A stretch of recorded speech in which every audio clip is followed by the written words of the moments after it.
काय हो मंडळी, तुम्ही एखादी गोष्ट ठरवली ती तुमची होती का? माझी तर होतच नाहीये.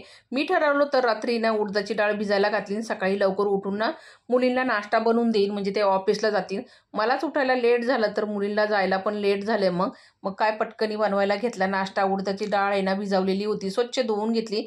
डाळ वाटायच्या आधी ना हिरवी चटणी आणि हिंगाचं पाणी बनवून घेतलं. नंतर उडदाची डाळ आहे ना भिजवलेली वाटून घेतली मिक्सरला आणि त्या बॅटरमध्ये लगेच मीठ टाकून ना बॅटर फेटून घेतलं हाताने चांगलं फ्लफी होईपर्यंत.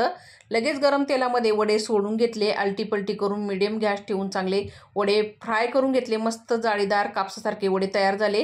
हिंगाच्या पाण्यामध्ये लगेच सोडून घेतले आणि मग लगेच प्लेट तयार करायला घेतली. प्लेटीमध्ये वडे ठेवून वरतून दही टाकून घेतलं. नंतर हिरवी चटणी, गोड चटणी टाकून घेतली. शेव बुरबुरली आणि चाट मसाला टाकला. मुलींना खूप नाश्ता आवडला, पण त्यांना खायला टाईमच भेटला नाही मंडळी. घाई खाऊन त्या ऑफिसला निघून गेल्या. भेटूया पुढच्या व्हिडिओमध्ये. धन्यवाद.